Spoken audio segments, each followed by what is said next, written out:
asalaamaaleykum maa ngi nuyu ñëpp merci Cheikh Mahaly Bey donc di am mbégte ci beneen numéro de podcast bi incha allah ñu war a waxtaanee l'éducation et le dressage canin ndax li tax ñaari sujet yi ñu ma wax ko moo séparé ko mooy ne que xaw nañu am fu ñuy bokk fu ñuy nekkee benn mais ba tey du benn éducateur dafa am dresseur am éducateur bi nag donc moom day jàngal xaj bi tout simplement les règles de vie naka lay dundee dans la société humaine xam nga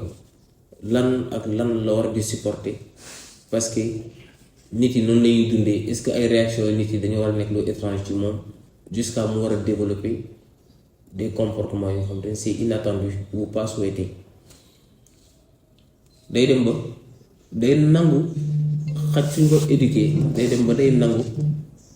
ni société bi di dundee dara du ko ci bett te dara du ci tax muy wane jëfi mala kon da ngay ne xaj bi il est éduqué par exemple xaj bi gis na benn xale bu daw est-ce que directement da ko war a dàq non yaa ngi gis ko njëriñu éducation xaj bi mu ngi dox gis na par exemple moroomu xàccam est-ce que daf ko war a attaquer non kon yaa ngi gis kon njëriñu apprentissage des règles de la vie kon xaj bi mu ngi am éducation léegi nag soo gisee dresseur bi moom mooy gën a complet naturellement li tax mooy ne que il fait et de l'éducation et du dressage ndax moom dresseur bi au-delà de jàngal xaj bi naka lay dundee au-delà de ça day tax xaj bi am spécialité walla utilité walla njariñ xaj bi nag mun na nekk mu nekk un gardien mun na nekk un chien ba nga xam ne dafay def lu ñuy wax garde patrouille walla mun na nekk un chien renifleur boo gisee xaj bi tey par exemple nee na la xaj bi xaju drogue la xamal ne ki ko jàngal dresseur la parce que moom spécialité la koy jàngal mais moom avant muy jàngal xaj bi spécialité boobu dafa njëkkee ci éducation parce que éducation bi mooy tax xaj bi tey par exemple bu waree dem en opération walla mu war a garder dina mun a xam moom lan moo fa yóbbu leneen li nga xamante ne tey préparé nañ ko ci durant l'éducation doo ko gis durant l'exercice des fonctions doo gis xaj bi di def loolu moo tax éducation ak dressage dañoo xaw a ute léegi nag dresseur bi comme éducateur bi dañuy bokk am na fu nga xamante ne dañ fay bokk ak ay logique de procédé c'est-à-dire dañuy sukkandiku ñoom ñëpp ci lu ñuy wax du renforcement positif et que renforcement positif soo ko gisee walla nga dégg ko mooy nekk par exemple nga sukkandiku ci ay motivation boo xamante ne day gën a yombalal xaj bi li nga ko laaj moom mu koy def par exemple nga koy wax mu toog instant bi muy toog nga boole ci li nga xam ne moom loolu la bëgg nga koy joxaale ba moom toog bi gën a yomb toog bi gën a gaaw yaa ngi def foofu renforcement positif dresseur da koy def éducateur daf koy def mais support yi dañuy bari ki la gën a nekk dresseur nag mooy ki la gën a xam dëgg moom ban lan mooy motiver xajam te loolu ça demande de la lecture ak ay tests yu nga xamante ne danga koy defar xaj bi ba finalement nga mën a xam ne moom lii nii moo ko war a liggéeyloo léegi nag xaj bi nga xamante ne tey dañ ko tàggat jàngal ko spécialité jàngal ko par exemple garde dëgg-dëgg bu amee éducation day am ay cible parce que dina xam day garder ay biens mais contre ñan contre ay malfaiteurs maanaam dina xam cible yi ñi nga xam ne ñoom ñoo ko tax a jóg parce que éducation moo tax loolu mais garde bi spécialité am la bu nga xam loolu lañ ko jàngal léegi nag gis nga soo xoolee ci angle bi da nga gis ne éducateur bi day fexe jàngal xale des règles ay règles la koy tegal ay normes yu nga xam ne da koy ne boo bëggee dund dans la société humaine en toute liberté comportement yi nga war a amee. dresseur bi ñëw àggali loolu maanaam loolu moom dresseur mën na ko def ci xaj mais da koy def ci xaj ba pare jàngal ko njëriñ. moo tax ñu ci ëpp ñu nga xam ne dañuy ne damay woo dresseur pour mu dresser ko sama xaj d'habitude sax ñoom dañuy juum te dañ ne non sama xaj bi il faut ma dresser ko parce que day def il fait pipi ici il fait caca ici mais xaj bi nga xam ne il fait pipi ici ou caca ici attends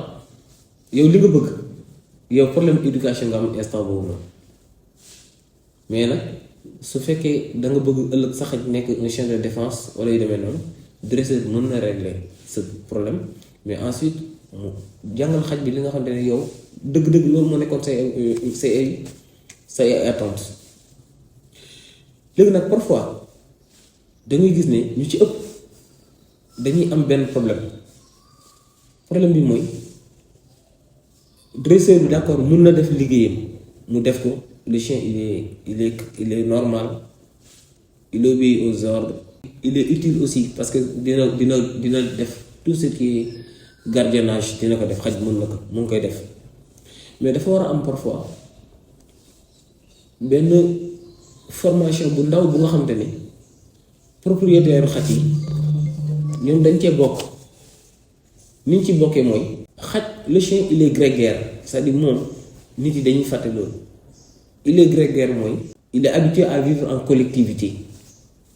en meute en communauté tout ce que vous voulez ou ak ay congénères am ay moroom xajam mooy su nekkee à l'état sauvage mais soo modifier la nature du chien nga indi ko mu dëkk ay nit il est plus sauvage mais il est domestique mais domestication boobu dafa am ay mesures d'accompagnement yu nga xamante ne daf ko laaj mooy ne que da ngay woo un éducateur ou bien un dresseur mu changer yenn comportement yi nga xamante ne ëllëg bu ko xaj bi amee du la neex wala ëllëg bu ko xaj bi amee du nekk en conformité ak yow li nga ko doon doyee. suivi boobu nga xam ne xaj bi daf koy amee su demee ba nga xamante ni modifié nañ nature rek kon dundatul ak ay moromam comme léegi ak ay nit lay dundal il est toujours grégaire parce que chef de meute bi rek nga changé dundatul ak ay moromu xajam mais lu mu dund ak ay nit te nit ki nga xam ne moom la xaj bi di dundal dafa am ay responsabilités yu nga xam ne moom daf koy am vis-à-vis du chien. responsabilité yi da ciy bokk moom muy xam ne c'est lui qui dirige xaj bi war ko diriger parce que su xaj bi diriger xaj bi li mu koy dicter moom lépp logiquement xaj bi da ko waroon dicter ay moroomu xajam parce que communication boobu mooy jàll foofu entre chien mais yow nit ki sooy ñëw di ko dicter say bëgg-bëgg le chien à un moment donné entre guillemets il est humain parce que day xalaat du topp instinct mais li nga koy dicter yow nga xam ne c'est censé raisonnable xaj bi finalement day obligé di def loolu noonu soo bëggul mu génn wala soo bëggul mu laal benn gamelle benn plat bu nga xam ne par exemple chez nous da ngay gis ni sunu ndab yi ñuy lekkee ñun suñu xaj yi duñ ko laal et pourtant bu fekkee da nga ko bàyyi naturellement mu laal ko xaj bi calculé wul pour moom c'est quelque chose de normal il y a rien d'extraordinaire ci loolu da koy laal facilement alors mais su fekkee da koy bëgg laal nga tere ko wala moom nga fexe ba xaj bi jël conscience que bëggoo muy laal ndab bi su boobaa il s'est pas laissé dicter par son instinct mais moom il s'est laissé dicter par l'autorité du maître wala du chef de meute ñun fii noonu la ñuy dundee te loolu aussi mooy li nga xam ne moo logique parce que xaj day am maître. léegi nag maintenant est-ce que ñëpp mën nañ nekk ay maîtres pour seen xaj yi non parce que y en a qui ne prennent jamais d'initiative ci seen xaj yi am na ñoo xam ne dañ mës a jël initiative parce que ñenn ñi c'est par paresse dañuy ne aw ma dañuy ne waaye dama sonn ñeneen ñi dañuy ne non xaj bi bëgguma mu laal na parce que dama yor jàpp d'accord ba ku ci nekk ak tolluwaayam ñun tous on est musulmans pratiquants boo waree liggéey xaj bi instant bi ñu ko waree liggéey loolu soo ko raté loolu mënul passer après nga bëgg a amaat donc li nga raté ci moom. Le chien c'est pas comme ça. xaj sax su defee erreur nga bëgg ko corriger munoo bàyyi ba erreur dem ba passé ba mu fàtte ko nga bëgg ko corriger su boobaa néewal doole lay doon mais du correction parce que temps bi mu waroon na jël conscience que def erreur temps boobu noonu passé na. say réaction yow miy corriger dafa war a nekk des réactions spontanées ci saa si mu xam ne kon lii ñu ndekete su ma ko defee lii moo ciy fekk. Parfois dañuy utiliser la voix de trop parce que d'accord bien que la communication avec le chien ça peut passer par la voix mais à un moment donné du un excès maanaam di yuuxu taxul xaj bi di la dégg. Tu vas faire seulement du bruit mais xaj bi déggu la. Il faut éviter ça. Il faut aussi éviter yaakaar ne doole ji ngay am nga costaud loolu mooy tax nga mën a am le contrôle de ton chien. Déedéet de loolu le chien c'est le dressage pardon je veux dire le dressage c'est l'écoute. C'est capter l'écoute de son chien. Quand on réussit à capter l'écoute de son chien automatiquement da ngay gis ne la communication va passer facilement. La preuve da ngay gis tey parfois